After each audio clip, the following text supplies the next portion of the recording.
notamment le respect. Toutes les informations que nous pouvons recueillir sur les ondes de montagne et sur les turbulences, surtout dans cet espace aérien à haut risque, nous seront très utiles.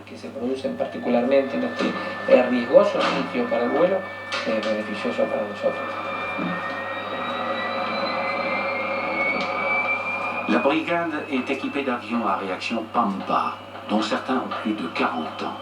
Leur zone d'intervention s'étend aux montagnes proches, à la frontière chilienne.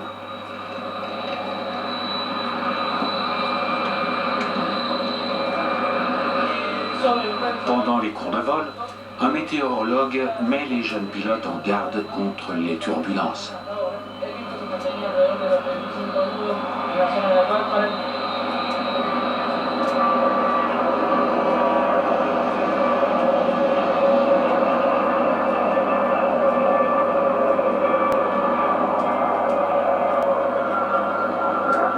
Mountain Jet est désormais au complet. L'expédition est financée par des fonds privés. Pour y contribuer, les 8 participants ont sacrifié leurs congés annuels. Le versant est de la cordillère principale s'élève en fait jusqu'à la frontière. Ils nous ont autorisé le niveau de vol 450, c'est-à-dire grossièrement 13 500 mètres, l'altitude optimale pour notre mission. C'est la première fois que les hommes mettent à profit une expédition pour tenter un record du monde. À l'altitude visée, la pression atmosphérique est si faible que le corps et les poumons se dilatent. Pour limiter ce phénomène, les chercheurs enfilent des combinaisons russes de pilotes de chasse. Ils les ont récupérées dans un stock de l'armée de la RDA. Jürgen Knüpfel, le médecin, aide les pilotes à se caparaçonner. La fermeture doit se trouver devant, tu dois pouvoir l'ouvrir tout seul. Je vais la mettre à gauche.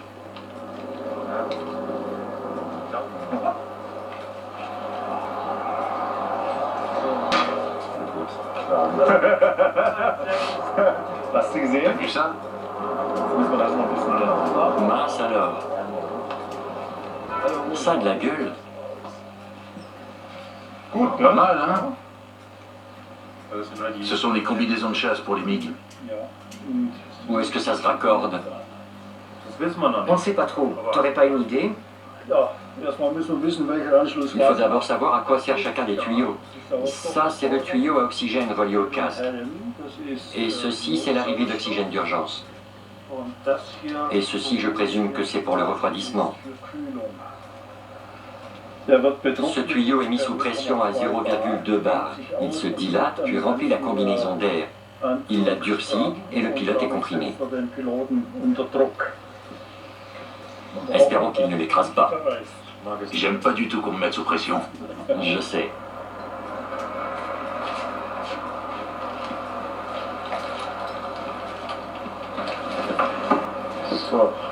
Vérifions si on fermait la verrière avec les casques. Ça pourrait être problématique.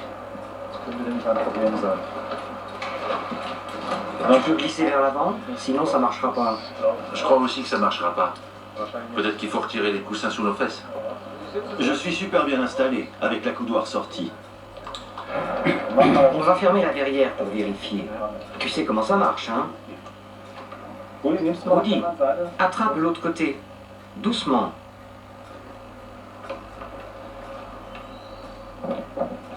Parfait. En hauteur, ça passe. C'est très bien. Pendant ce temps, Jörg, le professeur de météorologie, se rend à la station météo. Cet appareil sert à mesurer la durée d'ensoleillement.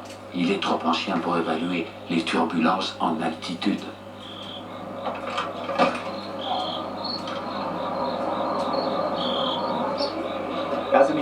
Ces appareils ne permettent pas d'analyser les turbulences.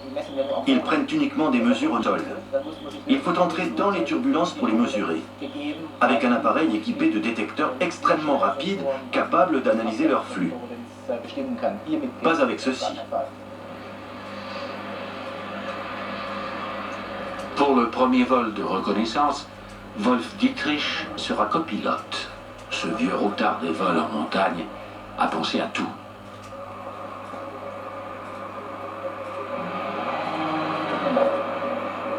Ce qui pourrait nous arriver de moins pire, disons, ce serait que le moteur cale et qu'on soit obligé d'atterrir dans la neige à 4000 mètres d'altitude. Même si l'avion n'a rien et les passagers non plus, à 4000 mètres, il fait un froid glacial. Il faut donc avoir de quoi s'habiller chaudement. C'est pourquoi j'emporte des gants et un bonnet, ainsi qu'un manteau très chaud et très voyant. Il part sans assurance vie. Le prix serait astronomique si on disait à un assureur ce qu'on a l'intention de faire. Jörg et Rudi, les deux génies du bricolage, ont une dizaine de kilos d'appareils de mesure dans le motoplaneur.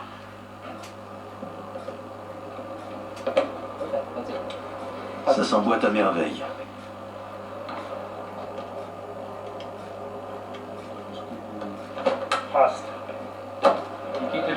Le dossier ne rentre pas. Il faudrait mettre des coussins ou des parachutes. La dernière fois, on a mis des coussins et un parachute.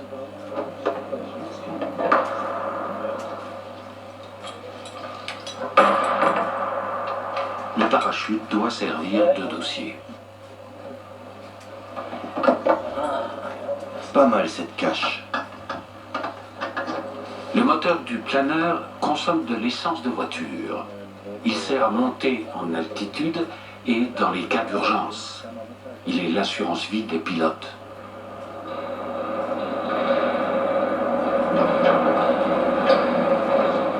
Ce planeur supporte sans broncher les turbulences et les vents les plus violents. Sa structure est 3 fois plus résistante que celle d'un avion. Elle est faite de matériaux flexibles comme la fibre de carbone, la fibre et l'aluminium.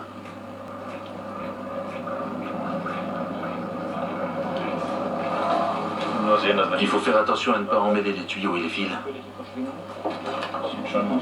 Oui, ça a l'air pas mal comme ça. On fait un tour.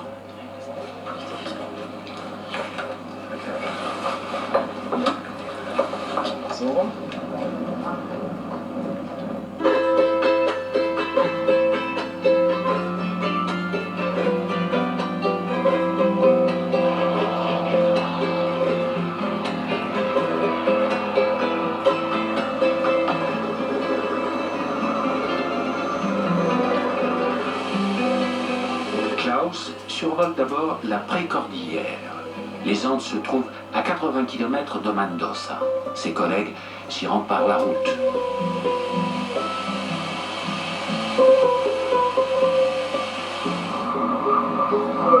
Nous allons éteindre le moteur.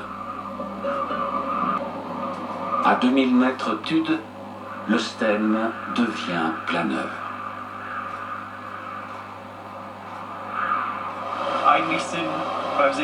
Lorsqu'on fait du vol à voile, tous les sens sont en éveil. On utilise la vision, l'ouïe, le toucher. On prend sans cesse des décisions.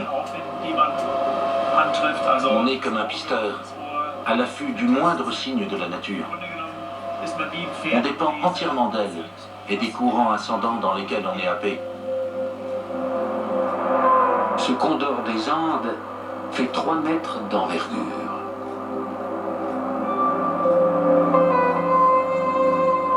Klaus est convaincu qu'il surfe sur des courants ascendants.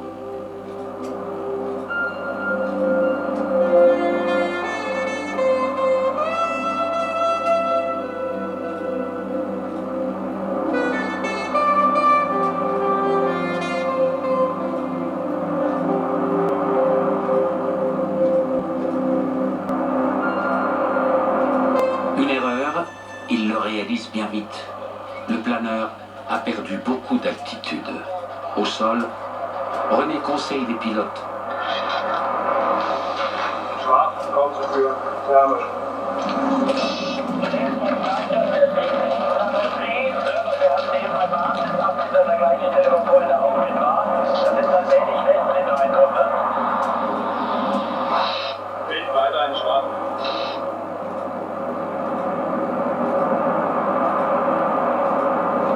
Seul le moteur peut sortir le planeur de ce mauvais pas.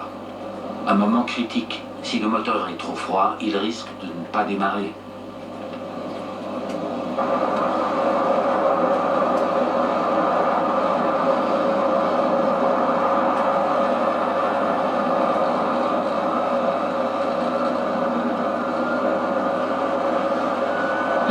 décollage s'est bien passé. Le bip sonore de l'altimètre signale que le planeur gagne en altitude, 3 mètres par seconde. Mais les turbulences sont fortes.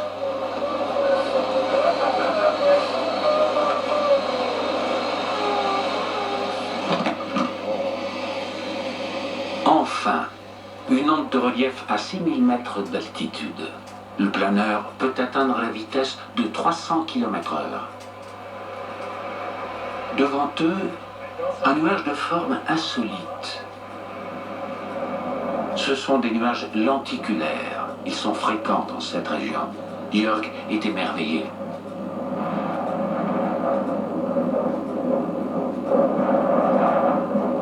Les nuages lenticulaires sont produits par les ondes de relief. En montant, l'air se condense car il devient plus froid. Ça provoque la formation de cristaux de glace. L'humidité et les cristaux de glace s'évaporent à l'arrière des nuages, là où ils semblent s'effilocher. Le vent aussi ressort à l'arrière des nuages. Ces propres nuages lenticulaires le traversent de part en part. Ils sont les seuls types de nuages à être traversés de vent. Ils stationnent en altitude, le vent les traverse.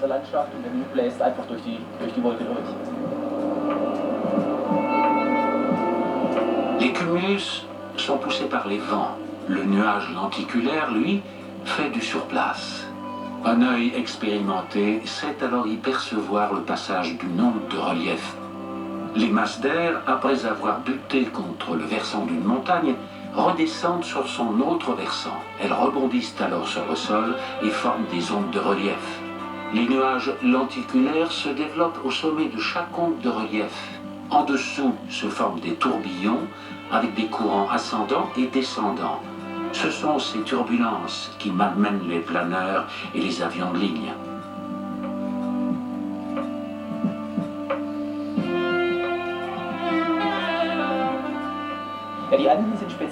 C'est particulièrement vrai dans les Andes, car les vents arrivent du Pacifique, une surface plane sur des milliers de kilomètres. Les vents en provenance de l'ouest sont très forts. Ils arrivent de nulle part et viennent buter contre le massif des Andes, qui s'élève jusqu'à 7000 mètres et qui n'est pas très large. Sur l'autre versant s'étend la Pampa, qui elle est aussi quasiment plane. Cette configuration provoque des turbulences extrêmes.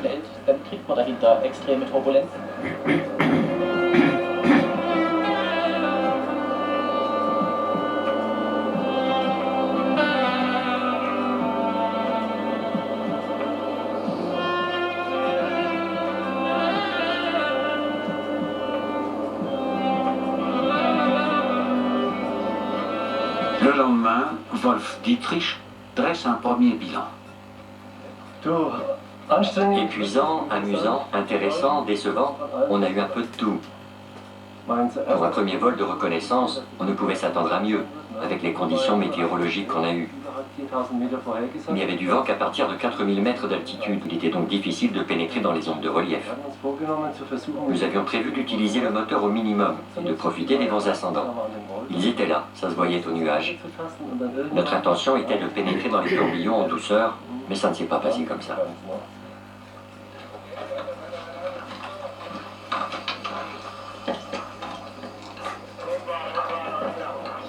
Autre problème, l'arrivée d'oxygène.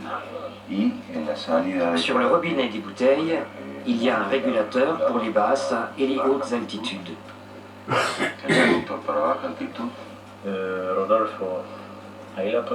Ils vont fournir les joints pour qu'on n'ait aucun problème. Pour économiser de l'oxygène, il faut 2 respirateurs. On allume l'appareil, il reçoit de l'oxygène d'une bouteille. Ensuite, on pose ce masque sur le visage, on insère les canules de respiration dans le nez, puis on tourne une fois autour comme pour des lunettes. On reçoit ainsi de petites impulsions d'oxygène. Quand on respire, la soupape s'ouvre. Mais ce dispositif est inopérant au-delà de 6000 mètres d'altitude.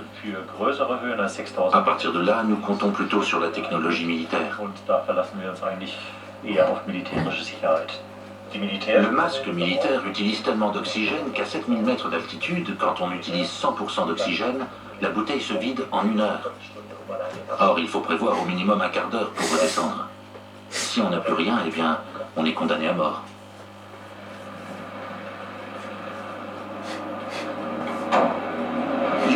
et Eduardo se rendent chez un serrurier.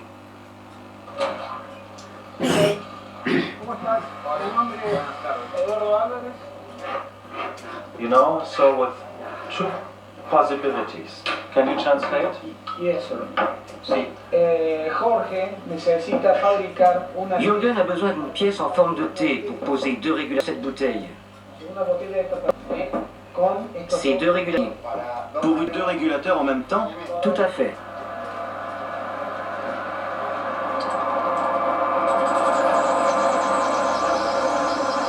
La pièce en forme de T est taillée dans un cylindre de cuivre.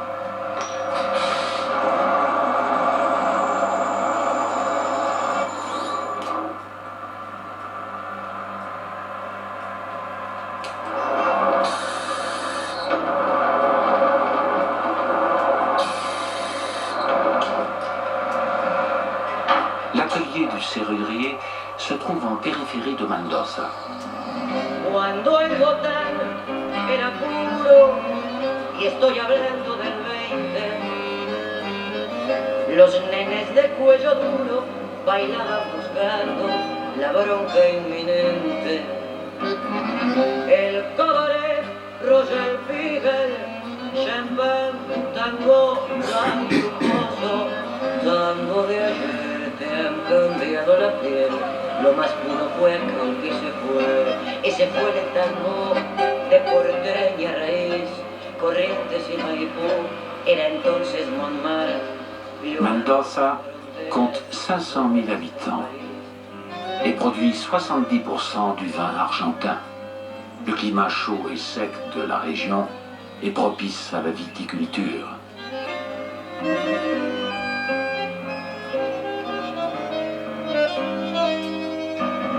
El cabaret, Royal Fidel, champán, tango tan lujoso, tango de ayer, te han cambiado la piel, lo más puro fue aquel que se fue.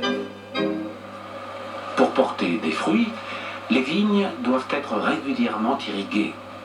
Les pompes sont alimentées par la fonte des neiges qui couvrent les Andes. L'eau alimente alors le Rio Mendoza, une artère vitale pour toute la région. Encore faut-il que la neige soit au rendez-vous, et c'est encore une histoire de vent. La neige tombe uniquement quand les vents chauds poussent l'air humide du Pacifique sur le versant argentin des Andes.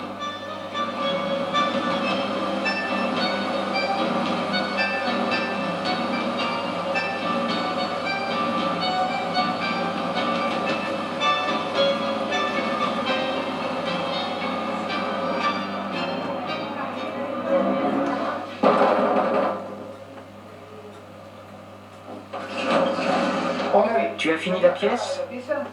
oui, essayez-la, voyez si elle fonctionne.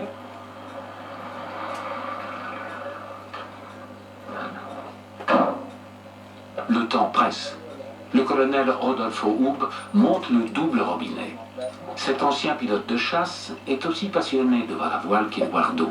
Il connaît bien les pilotes allemands pour avoir participé à des compétitions internationales. Vamos a ver si marca. A ver. Nous avons de la pression. Vérifions les masques.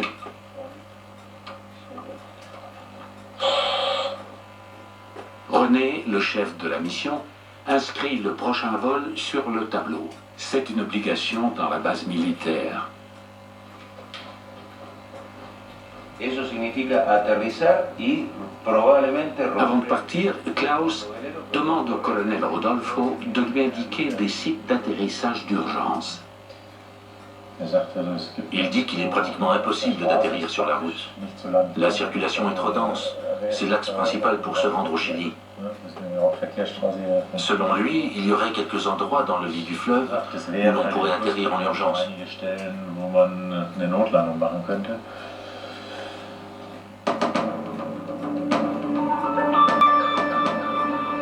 Il y aurait aussi une ancienne piste que les militaires auraient utilisée il y a des années pour faire des atterrissages d'urgence.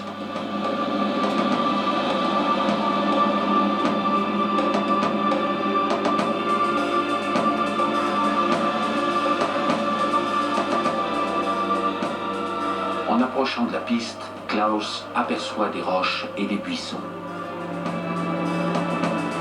Il reprend aussitôt de l'altitude.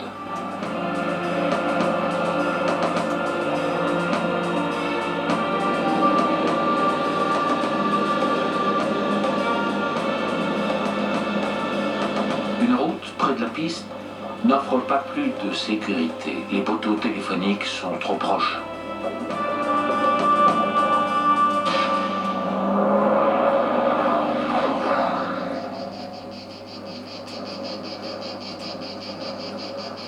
Le lendemain, les hommes inspectent à pied la d'atterrissage d'urgence.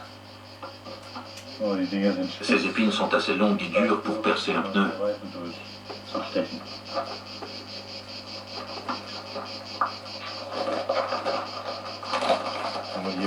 Si on roulait avec un pneu là-dessus, le planeur tournerait sur lui-même.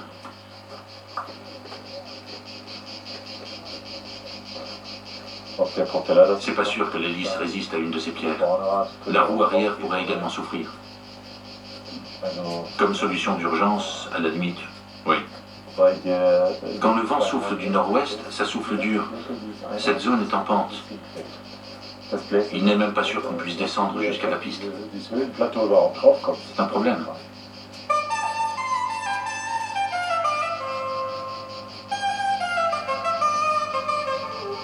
Le vent. Il cause bien du souci à nos chercheurs. Les gens du pays, eux, se sont depuis longtemps habitués à ce fidèle compagnon. Les vents ont d'ailleurs chacun un nom. El Golpe de Calor, apport tropical de l'équateur. El Pampero, le vent du sud, est froid car il traverse toute la pampa. Et El Zonda, le vent chaud et sec qui vient des Andes, donne mal à la tête.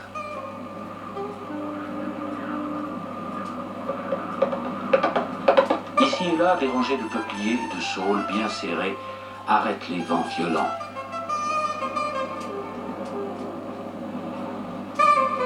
C'est ainsi que les habitants protègent leurs champs, leurs routes, leurs chemins et leurs fermes.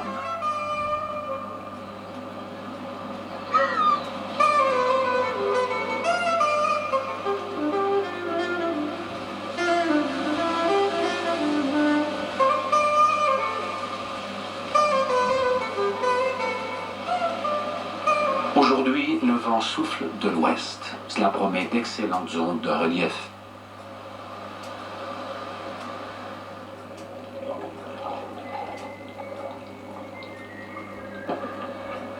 Rudi a découvert un autre recoin dans le planeur.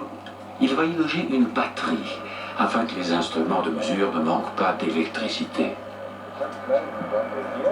Jörg, le professeur de météorologie, pose les derniers points de soudure. Les deux Australiens ont construit une tuyère pour installer le dernier instrument de mesure, un anémomètre en 3D. Ils l'ont inventé et l'ont fait breveter avec des collègues américains. La tête est équipée de capteurs qui doivent mesurer les turbulences. Ce trou au centre sert à mesurer la vitesse de l'air rencontré par l'avion. Les turbulences sont produites par les rafales de vent. Lorsque ces rafales viennent d'en bas ou d'en haut, elles provoquent une différence de pression entre ces deux trous. Et lorsque les rafales viennent sur les côtés, il y a une différence de pression entre ces deux trous-là. Nous mesurons aussi la pression ambiante. La combinaison de toutes les données nous permet de calculer l'angle exact par rapport à la tête. On vole à 200 voire 250 km/h. Les vents frappent la tête, la sonde à 200 km/h. Or, ce que nous voulons mesurer, c'est juste ceci. Les turbulences naissent en altitude lorsque les ondes de relief se superposent. Se forment alors des sortes de brise-lames, comme dans la mer.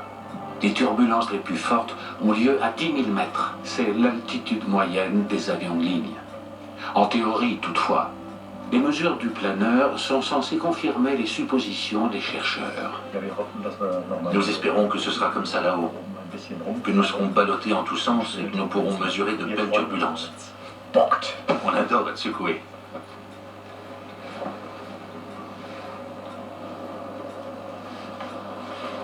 Mendoza Rodaje de Delta Kilo Kilo Tapapa Bonastin. Kilo Okapapa, muy buenos días, síganme. El Kilo Okapapa enfrente del hangar militar para la puesta en marcha.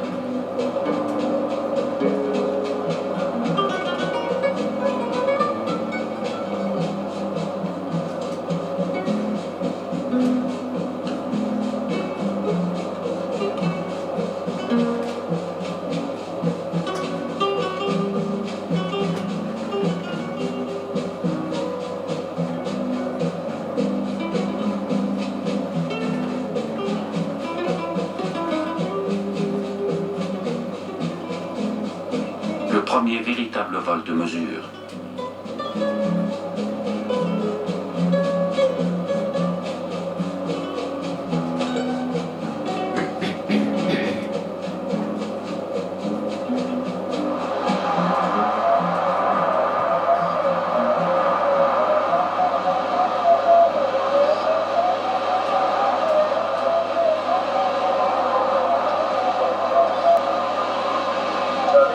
À 6000 mètres d'altitude, c'est pas mal non plus.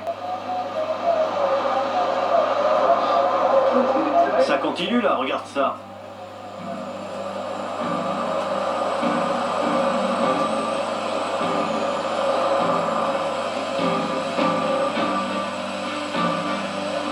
Les hommes approchent de la zone mortelle.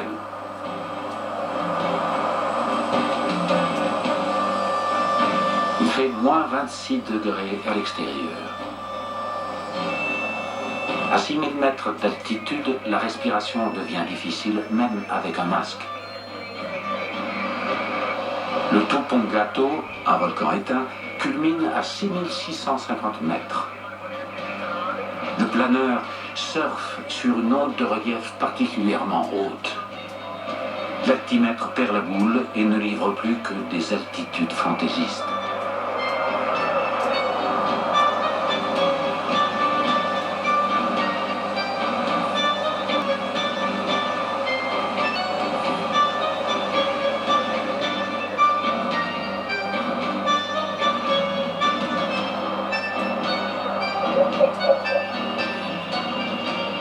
Les lunettes sont embuées. Il fait un froid glacial.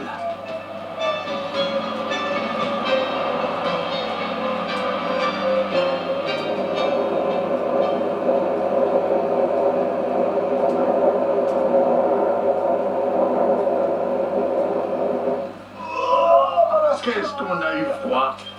C'était fantastique. Hallucinant. Tiens, tiens, sans ma main.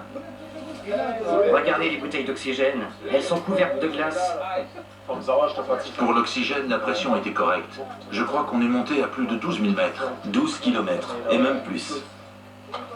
Il faisait très froid et on avait presque plus d'oxygène. Pourtant, on avait fait le plein. Rudy vérifie l'altimètre qui a rendu l'âme durant le vol. Joe, de son côté, entre les données, découvre ainsi l'altitude atteinte par le planeur. La surprise est immense. Il ne manque plus que 1000 mètres. Vous êtes monté à 12 508 mètres. C'est très précis. Très précis, à 1 mètre près. Bon.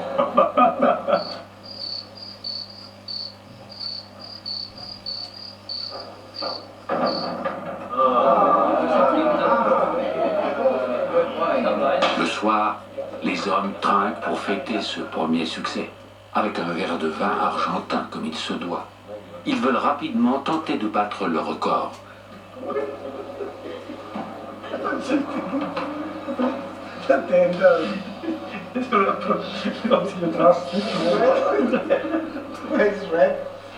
Le lendemain, grosse déception, la météo n'est pas au rendez-vous. Les pilotes ont demandé au météorologue de la base de participer au briefing. Ya durante el día martes o hacia el final, ya pensando en el día miércoles, empieza a generarse también mal tiempo en la zona de alta montaña. Lo único que está generando es fondo, efecto que acá le llamamos sonda. Eso es lo Viento de sonda. Exactamente. Les intempéries handicapent fortement la visibilité. Les jours suivants, les chercheurs se consolent en effectuant des vols de reconnaissance et de mesure.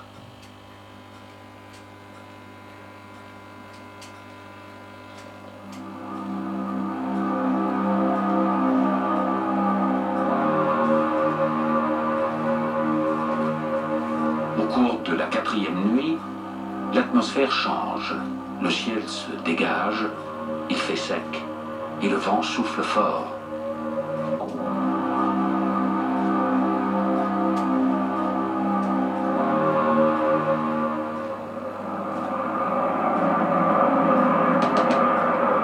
C'est précisément ça que René Laus attendait. C'est aujourd'hui qu'ils vont tenter de battre le record allemand d'altitude en vol à voile. Une onde de relief immense va les porter à plus de 13 000 mètres d'altitude. Je viens d'écouter les prévisions météo à la radio. Le temps est fantastique. On a des chances de battre le record. Il est grand temps de décoller. Je suis tendu.